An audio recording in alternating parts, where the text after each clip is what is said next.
A few years ago, a friend of mine, Gerald, VE7GLS, asked me to help him take down a tower that was left to him by a silent key. We took it down with the assistance of Devin, his future son-in-law, and more importantly, my stepbrother, who had access to a bucket truck. The antennas came down nicely, and the tower didn't fight us much.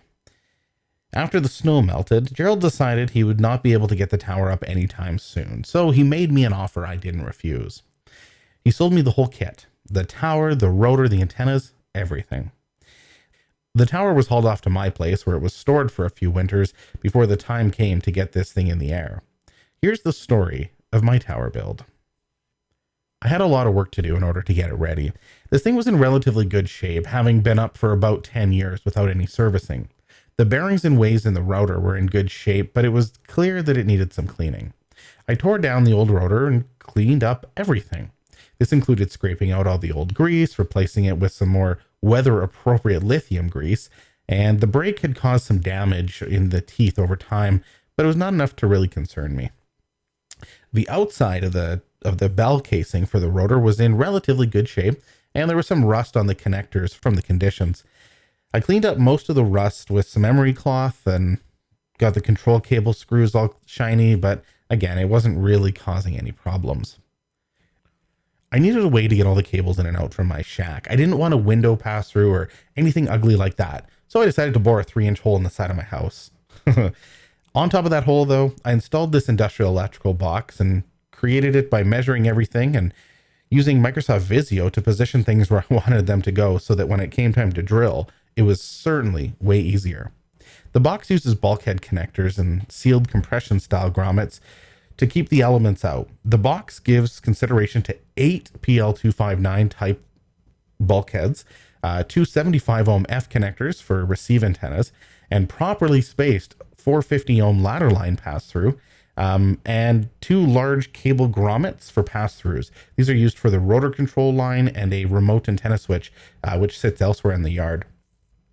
Another interesting feature is there's a copper plate inside that bonds everything together to a large ground cable that will connect to my existing antenna plate, which is buried in the ground, and of course to all the coax runs. A huge thanks to Mike of VE7EOL, who helped me with the vinyl siding and installation for this unit. For whatever reason, working with this 20-year-old vinyl was the only part of this whole project that seemed to scare me.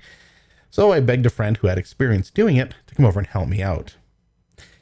The next thing to figure out was where I wanted the tower and to start the big dig.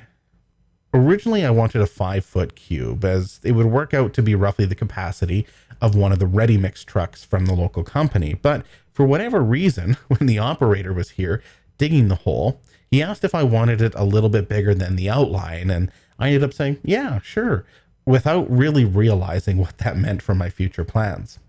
I ended up having to make a frame or a form to hold the concrete, and this added to the effort, time, expense, and learning curve of the project. Here's the form box I ended up having to build and eventually lower into the ground. So now I had an issue. I needed to get into the hole and carve it out so that there was extra room to drop in the concrete form, or what I just call the box, and still be able to work around it. This gave me a chance to square off the sides and even square it off to the house to satisfy my OCD. Before anything was in the ground, I put 3 10-foot ground electrodes. These were longer than the usual 8-foot ones called for by the local housing, building, electrical, whatever code, but they were the ones in stock, so I grabbed them. I pounded them into the hole using a sledgehammer, of course, which mushrooms the top of them. And it was not too easy trying to hit something that was swinging around 5 feet and pretty much over my head. For the next 2, I used a little bit of a trick. I bored a 3/4 inch hole into a piece of 2x4 to act as a third hand, and then pounded it down until it was low enough that I could just continue from inside the hole. This helped a ton. Note that the bonding clamp goes under the 2x4, but for whatever reason in this video, I'm showing it on top. When I was done, I was pretty satisfied having the bottoms of these 9 feet below the floor of the hole. So this means that the tips are down about 14 feet. It was a nice find to see the blue-gray clay, which is often quite conductive. That should help when lightning comes. I ran a number 6 wire back to the top of the hole, And not shown here, I ended up bonding the rods together in a squarish ring and covered them in a thin layer of dirt so they would not be entrapped in the concrete when the time came to pour. I temporarily bound all this to my other antennas just for the heck of it to see if it would help with the noise. Once the box was put in, some scrap patio blocks were used to keep the rebar from being in direct contact with the ground so that the rebar would not rust and eventually leach water into the block. On these, I was able to place my rebar cage and some cross pieces that are wired to them. The rebar was bent for me by a local guy who did it all for free after he found out I was affiliated with the local search and rescue group. He dropped it off when I was not home, and when I messaged him to pay him for his time and effort bending it, he simply declined to take my money and said, "I might need you guys one day. This one's on me." What an awesome person. Anyway, I added some more crusher fines to the inside on the floor of the box so that there was less room for concrete to spill out at the time of the pour. When the day finally came to pour, it was incredibly stressful. I had Gerald, VE7GLS, and Fritz, no call yet, come help as they had both had experience with forms and pouring and concrete.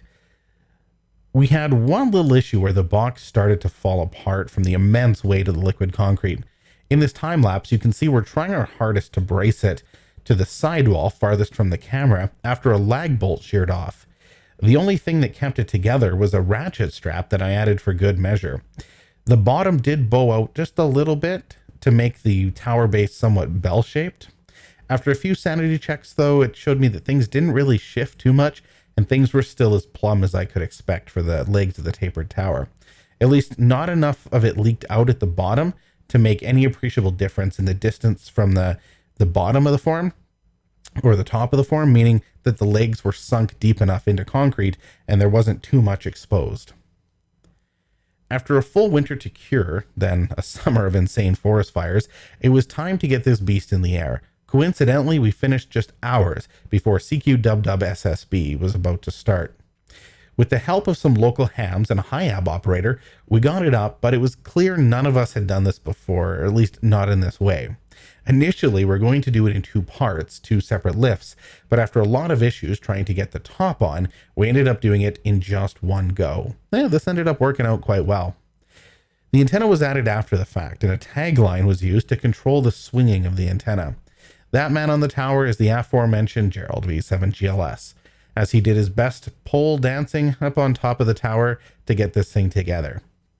He mounted the A4S, the tri-band HF antenna at the top, ran the feed line, dropped down the controller cable, the rotor control cable, and did everything like that, like the cable management. Gerald did a stellar job for somebody who had zero sleep after having had worked a 12-hour shift as a jail guard just the night before. I am so grateful to have this thing up. On a daily basis, I hear lots of activity from all over the continent, Asia, and even South America.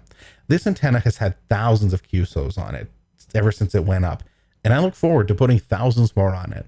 Thanks for enjoying this with me. 7-3 VE7WNK.